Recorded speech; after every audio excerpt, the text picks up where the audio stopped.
I don't get it. It beats me. Look, I'm just asking.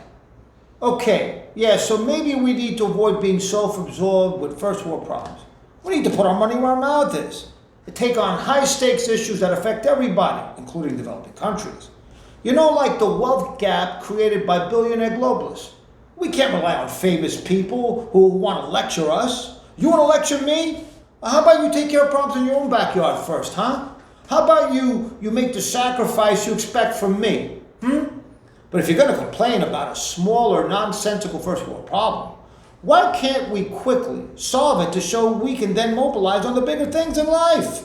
Take, for instance, the people who complain about the absence of tea options at coffee places. Talk about a first world problem. But you know what? Even if you think tea drinkers are whiners and wimps about the lack of tea options, ultimately that's a good litmus test, right? How are we going to deal with oligarchs who print money, who print dollars that are worth less, but we never see them since they're always using the money to bail themselves out or launder or line their pockets? If we can't solve the tea problem, can we really solve anything else?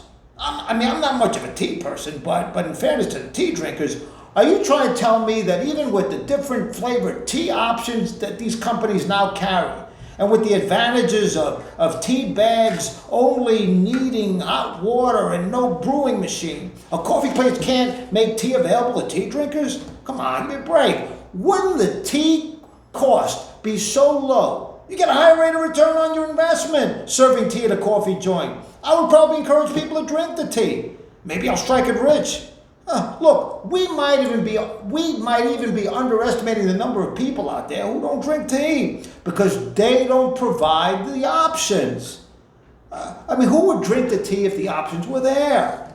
It's sort of like how people might say no to an Italian grandmother for a second helping of food when you come over for dinner, but then you give up and eat it. Why? Because she ignored the notion that you weren't hungry, i.e., that there was no demand, and put the food right in front of you. And the Italian grandmother insists you eat.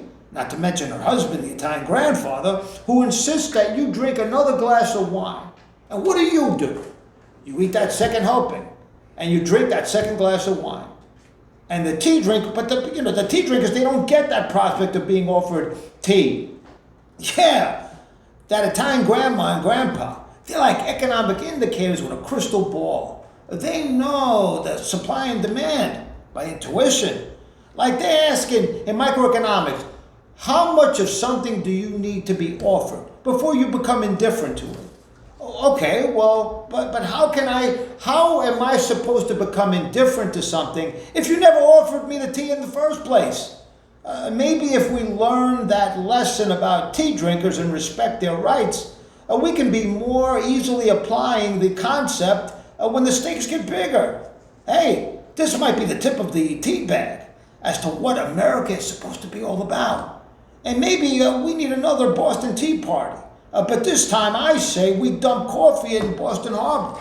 And maybe we include New York Harbor and a few other ports. Think about it. And maybe that'll kill two birds with one stone.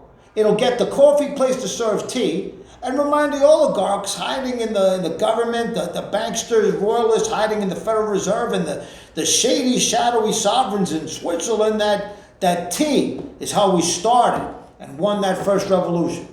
I'm just saying.